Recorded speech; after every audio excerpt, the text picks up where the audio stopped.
Marcus J. Ain't no half stepping. We're back. It's about 8:50 on the East Coast. Going over about 5 minutes today. Going into our rants and our closings. Appreciate everybody that hung in there with us. So thank you so much for hanging out with the Ain't No Half Stepping with Marcus J crew, Big Rube, Calm Banks, K Dub, Lil Banks, and Mama J all hung out with us tonight. We appreciate all the love and the support. We got some hits on the Facebook page. Hakeem, we see you. Thanks for checking us out. Kyoto, thank you for checking us out. Thanks for the support, fam. Thank you for everybody who hung in there with us. We are the highest rated show on globalscaleradio.net. You can find us here in this time slot every single Tuesday between the hours of 7 p.m. and 9 p.m. every single week. So as we do every single week, we're going to get into our rants. We're going to get into our closings. And the first person we're going to do is your baby girl, my love, my sweetheart, Mama J, with her favorite song, Buju Banton, Law and Order. Hit it up, baby girl. What's your rant? Singing? I get that it's getting close to summer, but that doesn't mean we can be slackers, go crazy, or wild out. We should still do our best. When we go to summer camp or summer school, it's okay to loosen up a bit, but still, don't go crazy. Don't go crazy, Big Rube. You hear Mama J? She did her thing, right? Of course. Yeah, like man. Always. Yeah, she always comes correct, man. Mama J, that was real good. I'm not cool about the not going crazy thing, but hey. Yeah, well, we know, I get that. We know how Big Rube likes to go crazy, and he's got his moment to go crazy. Can you play that for him? He's gonna go not crazy. Prince, son. What's wrong with you? Big Rube's gonna go crazy in his moment that we all like to affectionately call what? The smash. Big Rube, take it away, brother. It's Big Rube. It's the smash. Alright, everybody. It's like this. You sit there, you look around, there's nothing going on. So what do? You think of the possibly stupidest thing that you could think of, and you go do it. Yes, I'm talking to you. I'm talking to you, and I'm talking to you, and I'm talking to you. It's annoying that you have nothing to do, and I understand that. However, when the first thing you're thinking about, hey, let's do something that we can put on YouTube. Okay, that's a thought process. Not a good one, but it's a thought process. And you start to do the stupid thing that you were thought of, and then you put it up on YouTube and you get like 25 hits. Was that really worth it?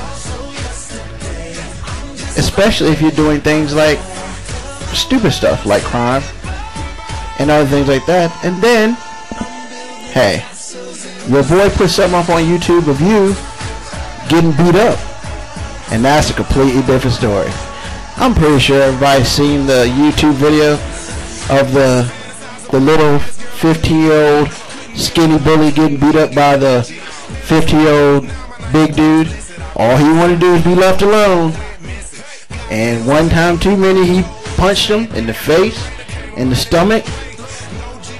My big dude was like, I'm done with this crap. I deal with it every day. I pick him up, he picks him up, slammed him, breaks his leg.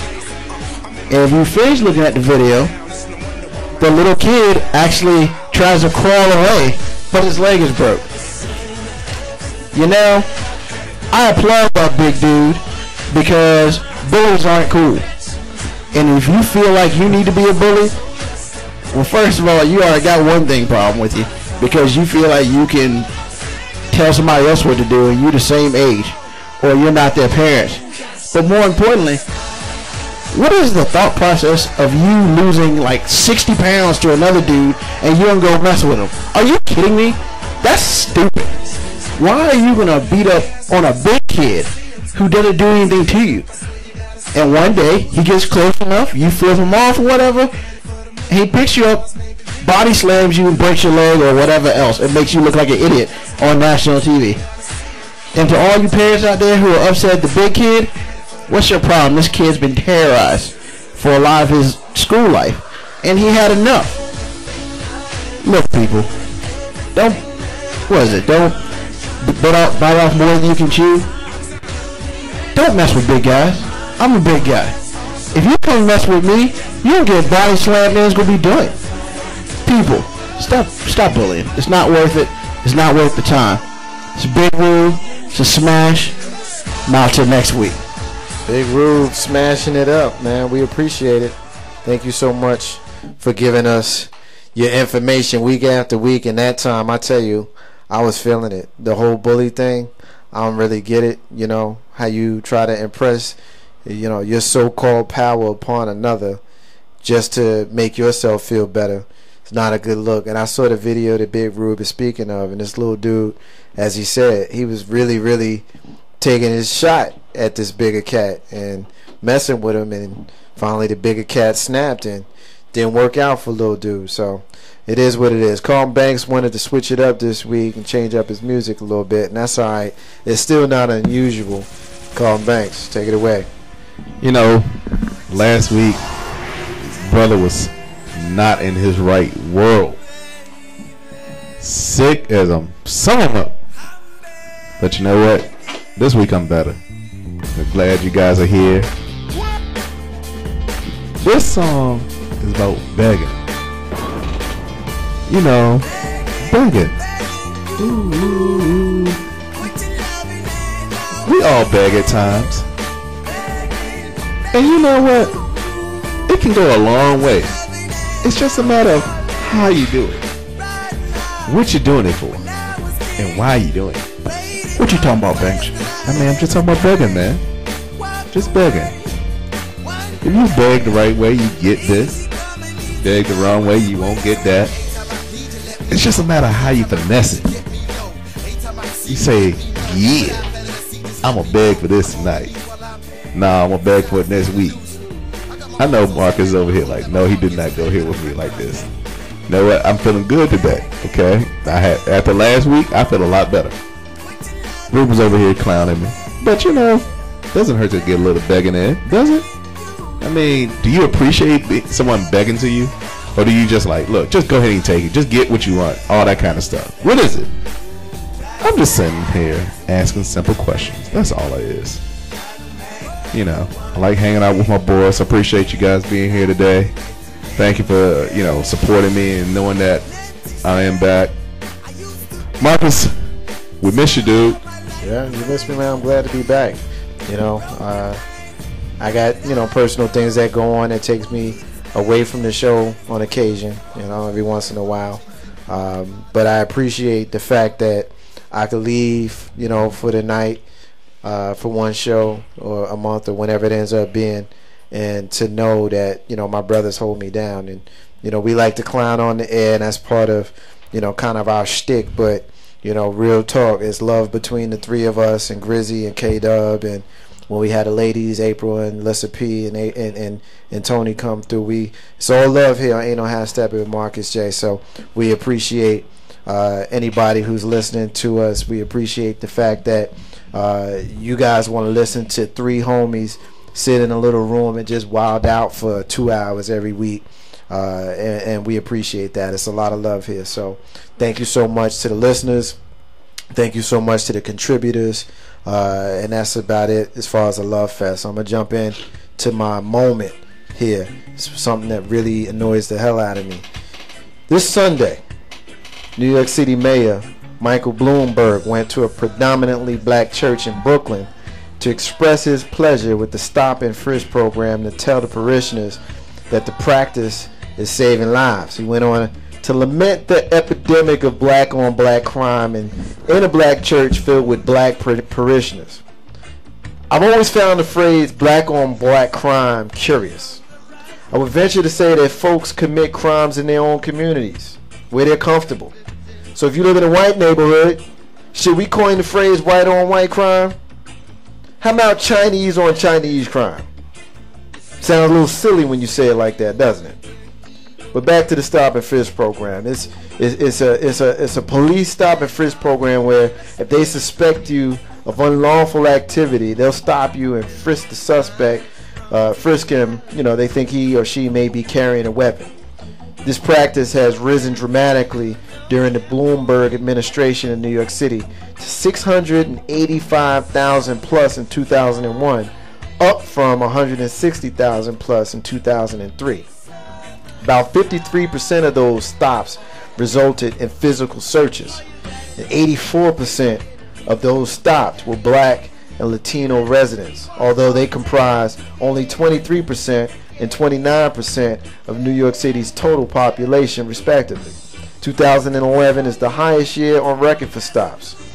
The number of stops represent over a 600% increase since Mayor Bloomberg came into office. In 2011, 88% of all stops did not result in an arrest or a summons being given. Contraband was found in only 2% of all those stops. Now, the NYPD is going to claim that their stop and frisk policy keep weapons off the streets, but weapons were recovered in only 1% of all those stops. So these numbers clearly contradict that claim. Keep in mind, the practice contributes to the continued mistrust, doubt, fear of police officers in communities of color that are already scarred by systematic racial profiling and major incidences of police brutality. Not only does stopping and frisking violate one's human and civil rights, but it's out-and-out racist practice. Black man walking down Martin Luther King Boulevard in Pick Your City, USA, gets stopped and asked to run his pockets for no reason other than he fits a profile. It's ludicrous. As mentioned in the statistics I just shared with you, there's no way to say one is guilty just because of the way he looks. Is stop and frisk worth it? How about we ask the family of Ramarley Graham, who was chased home by police who thought he had just completed a drug deal. Mr. Graham ran home to his home in the Bronx and hid in the bathroom. Unarmed, when the police entered his home, they shot him in the chest and killed him in front of his family. Now, this case happened in February and has not made national news. I wonder why. You can make all the arguments you want about stop and frisk being racial profiling, or not being racial profiling, I should say, but it is. Of the 84% of those stopped being black and Latino, they make up 52% of the population. So that tells me that nearly half of the black and Latino young men in New York City were stopped and frisked. How is that not profiling? Especially when 88% of those were completely innocent. New York City is the source of these statistics, but I would guess departments across the country employ similar tactics. That's your Marcus's unrelated rant, and it got nothing to do with what we're talking about here today. It's the end of the show. I want to thank everybody again for listening. I want to say peace to all the stars and squares. When Big Rube sat in his chair last week, he said Marcus said something about water, but I don't know what he be saying. So let me go ahead and correct that fool and say, in the abundance of water, the fool is thirsty. Those are the words of Bob Marley, Marcus J, Big Rube, Carlton Banks, K-Dub, Lil Banks, Mama J. Ain't no half stepping. Be back next week. Peace! I'm saying, well, I gotta be a